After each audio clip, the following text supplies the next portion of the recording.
श्रवण जी की बात से बिल्कुल मैं 100% सहमत हूं कि एक पोलराइजेशन बनते हुए दिख रहा है बिहार और उत्तर प्रदेश में। और जिस सेंटिमेंट्स की मैं बात कर रहा था कि अभी उस पूरे जातिगत व्यवस्था में आप देख लीजिए, तो जो सामान्य व्यक्ति भी है और खास करके जो दलित है या जो चेतना संपन्न ओबीसी है, वो उसी बात को मानता है जो मोहन भागवत ने कही है। इस वर्ण व्यवस्था और जाति व्यवस्था के जन्म का कारण क्या है, किन्होंने जातियां बनाई हैं और किन्होंने इसमें भेदभाव और जो शोषण है पैदा किया है। ये सेंटिमेंट्स जमीन पर है और ये सीधे जो 2024 की पिच तैयार हो रही है वो हिंदुत्व बनाम सामाजिक न्याय की हो रही है। उसमें एक बड़ा मुद्दा जातिगत जनगणना का है जो ओबीसी की पूरी गोलबंदी करेगा। दूसरा, जो जातियों को लेकर के पिछले 8 साल में एक आक्रामक हिंदुत्व जो सामने आया है जिसमें दलितों पर अत्याचार बढ़े। मैं ये कतई नहीं कह रहा हूं कि पहले नहीं होते थे, दलितों पर अत्याचार बढ़े और बढ़े ही नहीं, बेहयाई के साथ जिनको डिफेंड किया गया। मसलन हाथरस में जब एक वाल्मीकि समाज की बेटी का रेप हुआ और बाद में उसकी मौत हुई, तो उत्तर प्रदेश की योगी सरकार का पूरा प्रशासनिक अमला अपराधियों को बचाने में खड़ा हुआ था। अगर मीडिया ट्रायल इतना नहीं होता तो ऑब्वियस है वो उसको बचा ले गए होते। तो दलितों की जो अपनी पीड़ा है, जो उत्पीड़न है, और वो उत्पीड़न दलितों तक अब सीमित नहीं है।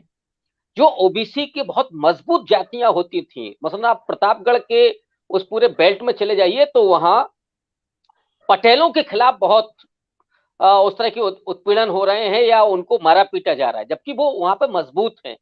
उसी तरह से जो यादव हैं उनके साथ उनके तमाम जो चाहे हॉस्पिटल बने हों, चाहे सड़क के किनारे रेस्टोरेंट हों या उनके कॉलेज हों, जो उनको जरा जरा से मुद्दे पर उनको कहीं गिराया जा रहा है, कहीं कुछ और किया जा रहा है, और वो इस बात को लेकर के जानते हैं कि ये हमारे खिलाफ क्यों हो रहा है, जबकि उसी के बगल में कोई दूसरा कंस्ट्रक्शन होगा और उन्हीं अगली जातियों का होगा जिसकी रहनुमा बीजेपी है और आरएसएस है, उनको उनके साथ कुछ भी नहीं होगा। और एक नहीं, पचासों ऐसे नाम आपको मिल जाएंगे जो आराम से टहल रहे हैं, घूम फिर रहे हैं। ये जो नया पोलराइजेशन होने जा रहा है जिसमें ओबीसी और दलित, और उस सेंटिमेंट्स के साथ होगा कि जो ब्राह्मणिकल सिस्टम है वही हमारे इस उत्पीड़न और शोषण का जरिया है, उसी की जड़ है, और इसको प्रोत्साहन आज की हिंदुत्ववादी राजनीति कर रही है। इसीलिए वो एकजुटता जो आ रही है उसको मुझे लगता है कि डाइल्यूट करने के लिए मोहन भागवत ने ये बयान दिया है। मैं फिर से उसी बात पर कायम हूं कि ये लोगों को गुमराह करने के लिए, और देखिए सोशल मीडिया पर बहुत सारे लोगों ने मोहन भागवत का समर्थन किया है, जबकि मोहन भागवत जो दीनदयाल उपाध्याय का समरसता का सिद्धांत है, वो समरसता का सिद्धांत समता की बात नहीं करता। शरीर का हर अंग उसी अनुसार काम करते रहना चाहिए, वो समता की बात नहीं होगी। पांचों उंगलियां बराबर नहीं हो सकती हैं, ये सीधा वहां से मैसेजिंग है। और जो अनिल सिन्हा जी ने जिस तरफ इशारा किया कि धर्म के अनुसार काम करना, और सरकारी नौकरियां तो 10% हैं, कुल मिलाकर के 30% नौकरियां हो सकती हैं, पूरी दुनिया में हो सकती हैं, मोहन भागवत कह रहे हैं। तो जो हमारा काम है वो करते रहना चाहिए। और ये क्या है कि वर्ण और जाति व्यवस्था के अनुसार काम करते रहना, वो जो एस्पिरेशन पैदा हुए थे रिजर्वेशन की वजह से दलितों और पिछड़ों के भीतर, कि दलित तो बिल्कुल भूमिहीन किसान का बेटा, मजदूर का बेटा भी आईएएस बन सकता है, किसी यूनिवर्सिटी का प्रोफेसर हो सकता है, किसी सचिवालय में जाकर के बाबू हो सकता है, ये सपना खत्म करने के लिए पूरा वो खेल चल रहा है। तो उसके सेंटिमेंट्स को, अब जो बुद्धिज्म को लेकर के, आप उत्तर प्रदेश में ही नहीं, छत्तीसगढ़ से लेकर के बिहार तक और चले जाइए पूरे उत्तर भारत में, इस समय बुद्धिज्म को लेकर के ढेर सारे आंदोलन हो रहे हैं, और जो राष्ट्रीय पर्व उस तरह के हो रहे हैं जहां पे बाकायदा 22 प्रतिज्ञाओं को भी दोहराया जा रहा है।